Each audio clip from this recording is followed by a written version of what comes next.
Ignacio is back from Pellicer and Heredia. Buenos dias. Welcome back in. Moody. Nice to see you again. Yeah. We were just talking about what to talk about Yeah, today because, I mean, your webinar, there's one in 2 weeks' time, I see. 28th, the next one. We are doing, unfortunately, we had to change it because of the timetable on our diaries. Pedro had to fly over to Poland, a lot of interest on buying property in Spain. Oh, yes. And he's doing some seminars in Poland. He's doing, and again, he's doing twice in Poland with different companies that there have interest. Wow. Yeah, and so that's why I had to cancel the regular 15 days webinar. But yes, we are doing next one. We're doing the one for 7:20. It's just basically a reminder and questions and answer. That's important people now, because some people just say, they come to the office and they think they have to do it. I end up saying, no, you don't have to do it, Right. Don't need to do it. It doesn't need updating sometimes. No. But just to give basically a summary for them. For those who were never resident in Spain and they started last year becoming resident, this year from the 1st of January to the 31st of December, they have to lodge the 720 form, as long as they have more than 50,000 euros in a bank account, joint or in their name, assets, shares, or private pensions that they could take, again, for 50,000 euros. That's block number 2. And block number 3, if they ever purchase a property for over 50,000 euros. These values have to be on the 31st of December, so the exchange rate, we do it for that. And you will not have to update it at all unless you cancel any of these products or unless you increase on 20,000 euros any of these blocks I told you. Right. So that's basically it. Okay, now the fines, as you know, they're much less than in the old days, which it was crazy, the factor of the 720. Yes, that caused some confusion because they took it to the European courts. And, that's right. People thought they'd cancelled the whole thing, but that's not the case. It was just the fines were lowered. No, the 720 has not been cancelled at all. The thing is a self-declaration that you will need to report overseas assets abroad. And then it is very important, especially let's say you sold the property abroad. Now is a good time for you to update it because you sold it last year. So now you need to give the real values in the 720, and pretty much you will know how much will be the income tax you will need to pay, if ever. So it's very good for tax planning for those who have cancelled products now to arrange an appointment to discuss about that. And do the tax planning because, as you know, April, May and June is the time to do the income tax return. Yeah, so you get that ready for filing. Correct. That's what I do with clients. I try to do all the taxation planning already now so they're prepared for later. Okay.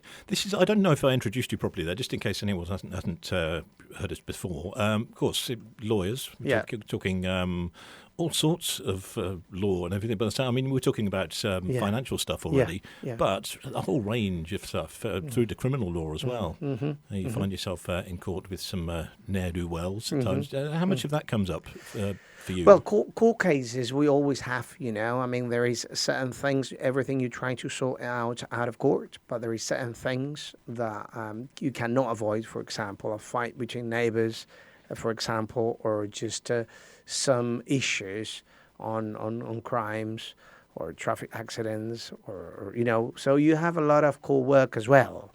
Family issues, unfortunately, as well. I mean, I always try to seek and achieve amicable agreements between when in divorce procedures. But when that doesn't happen, you need to end up going through the courts. Yeah. And easier said than done. Sometimes trying to get involved in that.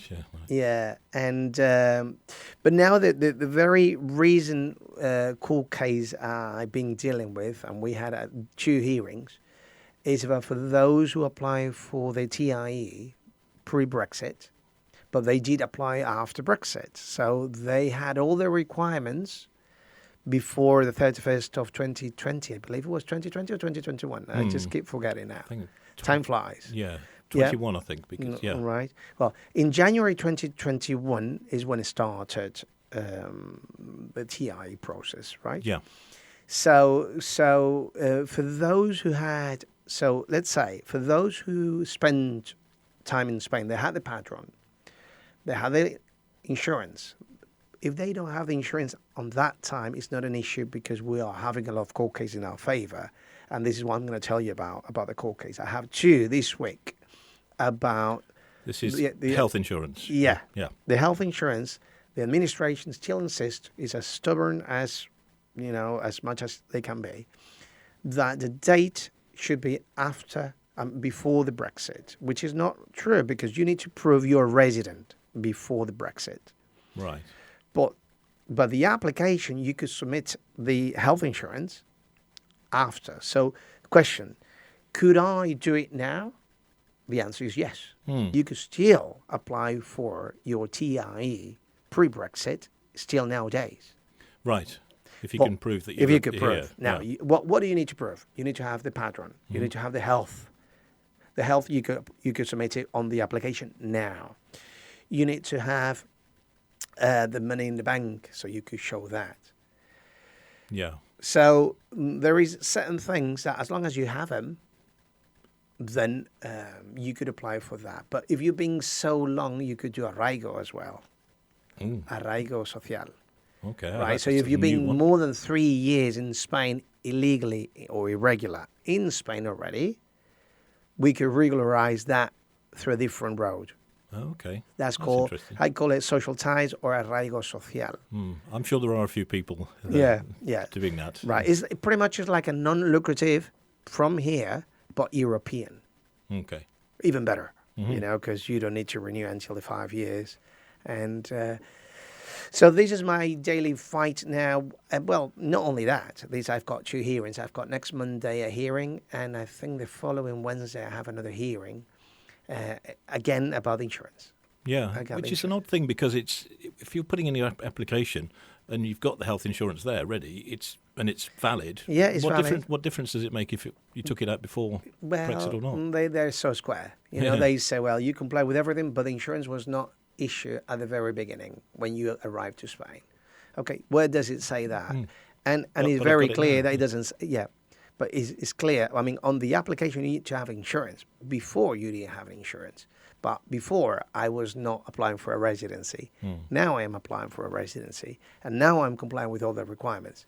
This is basically what the judge is doing. And the good thing, Moody, is the judge I will say, now 95% of the cases that we deal with, they award cost.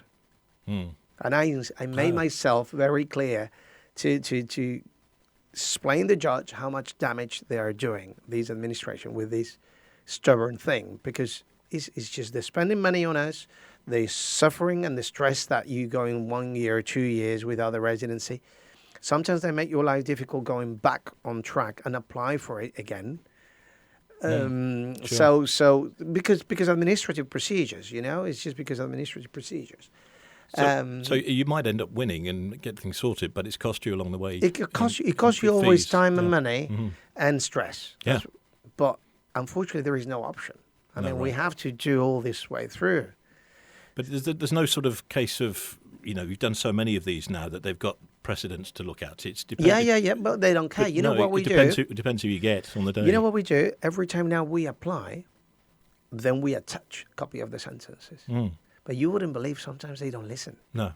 And that's why I tell them off on the hearing. I just tell off the lawyer of state, basically, saying how much time they make us wasting here, because that was provided the very first day. In the old days, I could understand. Nobody knew, and we're starting. I'm okay. But now, you still don't want to do it properly. What do you win here? Nothing. No, sure. Nothing. Anyway, that's part of the administrative court. Criminal court is different. Yeah. Criminal court, it depends whether he's a major crime or a minimum crime, or what we call it, like leve. Leve is, we'll call it probably minor crime. You'll call it in the UK, you'll say like minor crimes. I guess so, yeah. Or minor offences. Yeah, I mean, there are serious crimes. Yeah, serious offences and lowest offences. Right. Minor offences. Minor offences.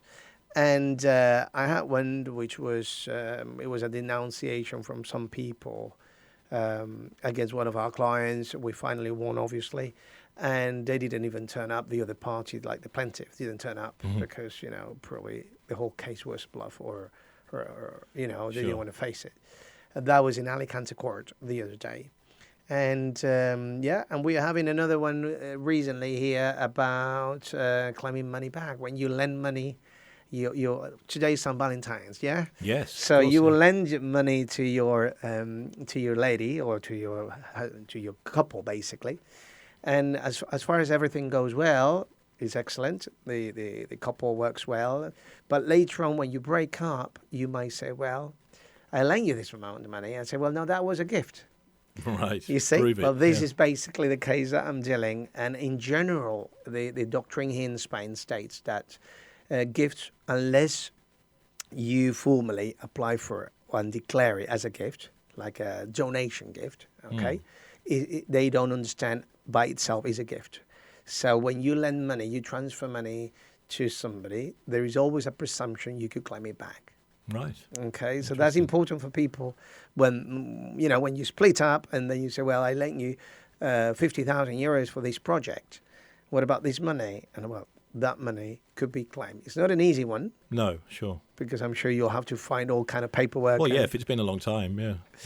So, it's a big variety, Moody, here. Yeah, I mean, with the criminal stuff, I mean, without getting into details, but how heavy does it get? How heavy does it get? You take on big criminal cases, do you? Are you defending normally? Normally, well, obviously you end up selecting your cases, you see, the ones that you really want to defend or not. But yeah, all that is economic and criminal economic, like the fraud cases and the urbanistic cases as well. We deal normally always from the accusation party, right? Unless our clients, I mean, I need to believe in our cases, and it's very important you have a good relationship with your clients. And then defending the cases that you believe in is okay, but it's more about what you choose. Some people say, no, I will only deal with this kind of cases. We do pretty much all criminal, but with our own within our morals and the things, Yeah. So certain things I wouldn't take it on. Certain cases. Yeah, I saw it was a picture just the other day. When they have the pictures on the park benches in the US, in the United States, right. Whether it's real estate. But there was a lawyer, and he said, just because you did it doesn't mean you're guilty. Call me. Where do you see that? Yeah, it probably no. Yeah, it was in the United States somewhere. Right. Yeah. Well, over there is a more. Everyone has the right to a fair trial. To defend. Yeah. That's correct. And the Constitution allows you to, if you're being accused, not necessarily to convict yourself guilty. You need to have enough evidence. But I have a big variety of cases. Pretty much, I love interesting ones. But it is weird when you see some of these cases, and you can't say it out loud, but they obviously did it. Yeah. Or they're really heavy-duty criminals, and they've got a lawyer, and you think, well, how can you defend? Well, the thing like sometimes, Moody, is not only about defending the fact that is already there and it is obvious. The mission of the lawyer will be to minimize the penalty. Right. Yeah, sure. So sometimes it's very hard. I mean, you have your crystal ball and you could transform things, but you could work with the system and just try to make the most out of it or the less out of it. I suppose so. Yeah. So if depending on all the evidence, you could have a big variety of penalties. So the crime for drinking or driving, it goes from probably 3 months up to 18 or 24 months. So you've got a variety depending on the evidence that you've got on the table, and you could have a better one or a worse one. I see. So it's a lot of work and negotiation with the public prosecutor as well. Sure. So they will allow you to do it. So there's no real routine with you. Every day's different, and that makes it exciting, right? Every day is different, and yes, we're having a lot of investors now coming, and that's another road as well. So, but since we are already 10 lawyers in the firm, and then we're 20, and then 10 paralegal, So we could cover a lot of things, we could cover a lot of cases. And, but yes, actually, I have an interesting one. Sometimes, Moody, you wouldn't believe things when the day is not your day. Is I have these people. I think there was a movie that I don't know in English words what was the movie, but it's the typical day you did nothing wrong and everything is against you. Oh, okay. Yes. Yeah, I have those days. Yeah.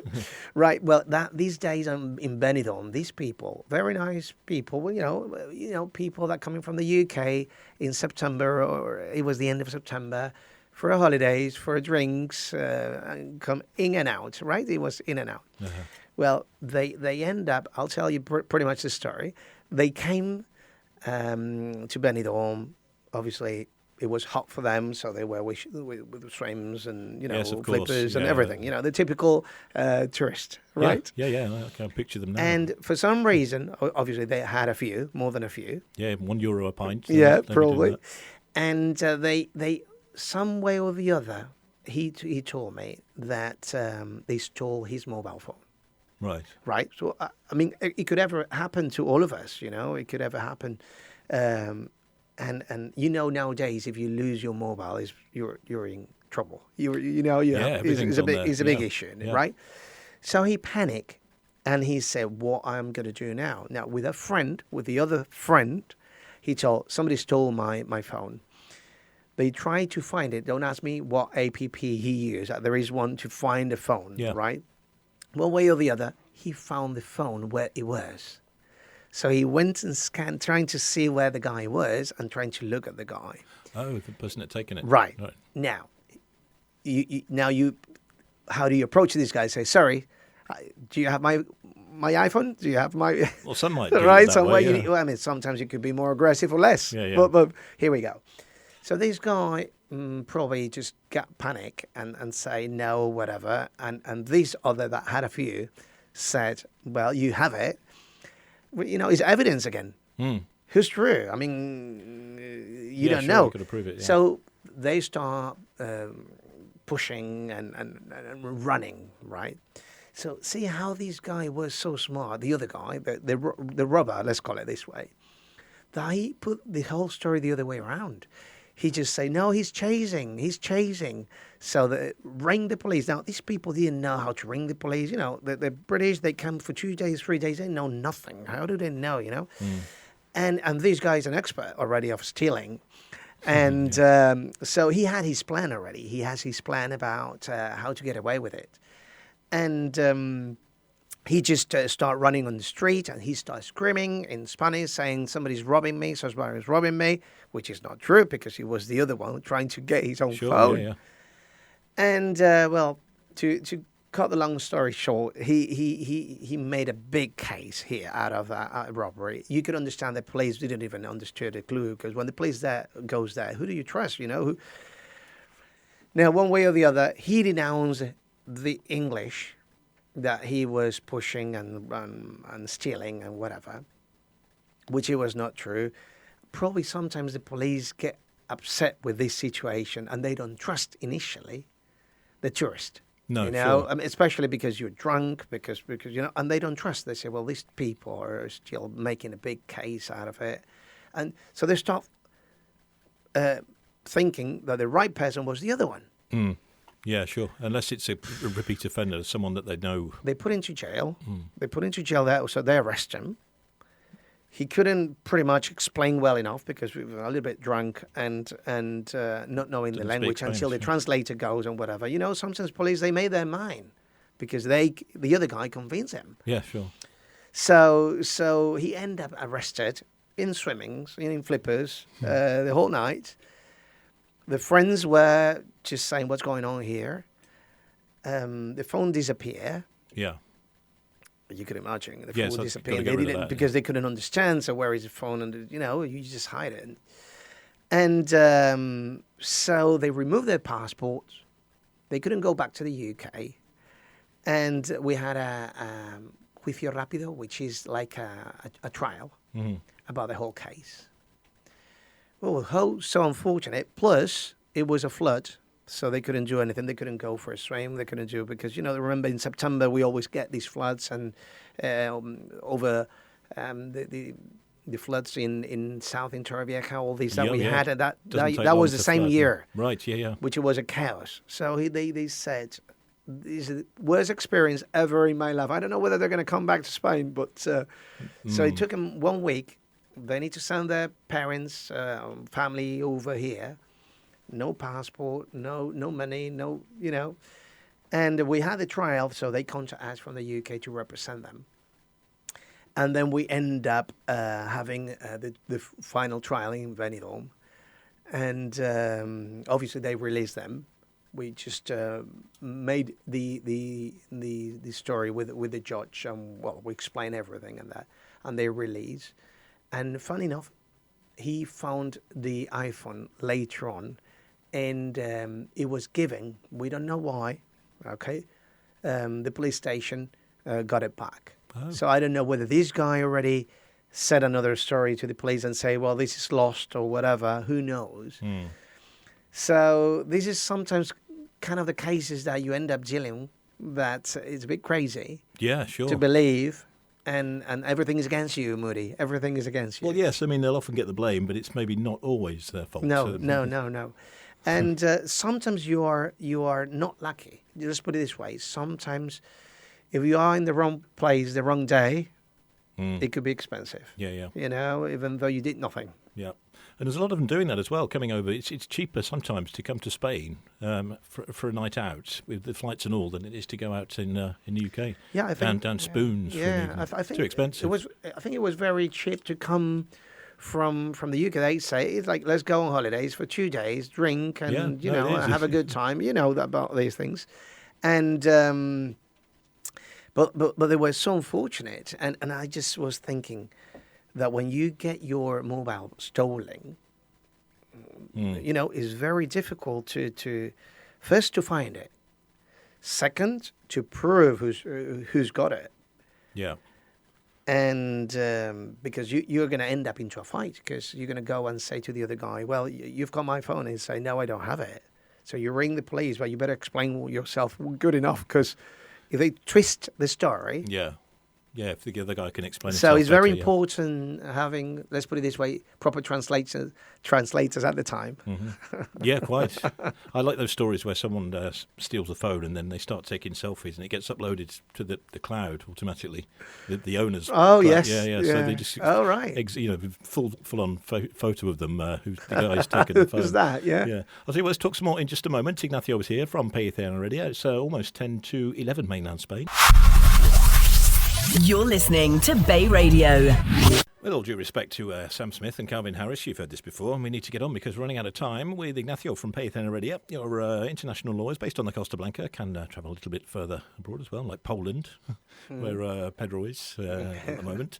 And just sort of wrapping up about, what did you want to mention? About the special tax regime, the Beckham law they call, or the nomad visa that a lot of people say, and they mix it, But then that's not the same, though, is it? No, it's not the same thing. Even though you could apply, for those who are thinking or working remotely for a company abroad, or even Spanish company, then they could apply for the visa, for those who are non-European citizens.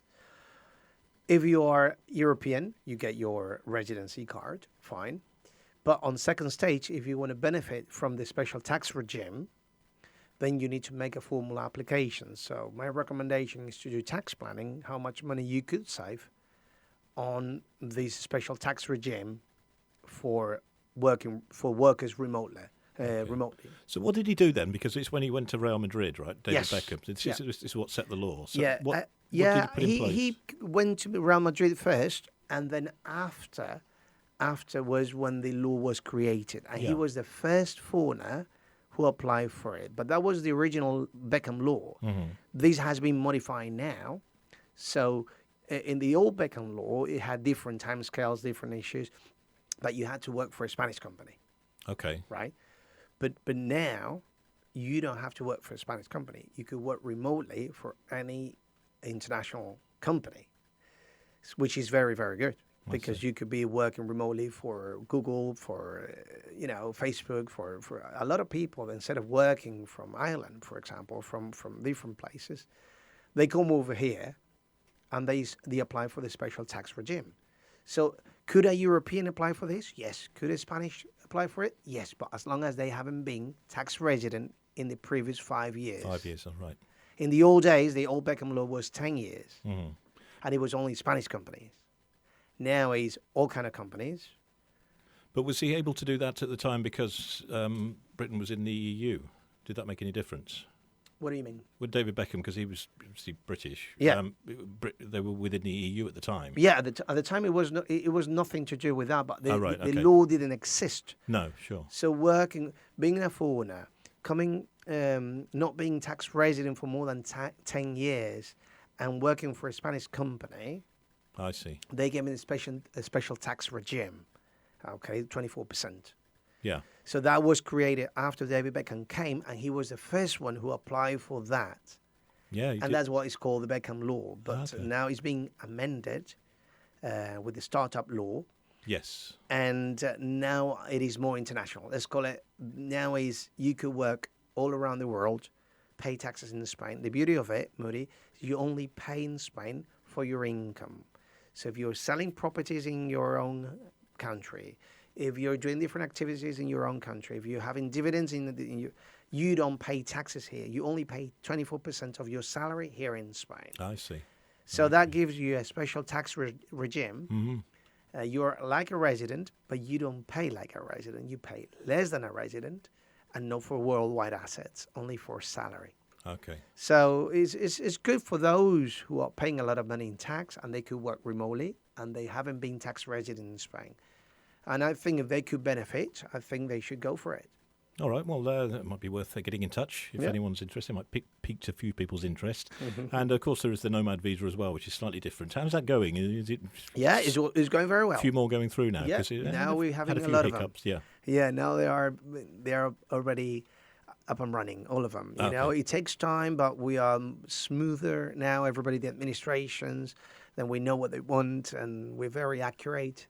And it's working very well. It's working very well. And Spain, one of the most popular countries that people want to come to and work from. Yeah.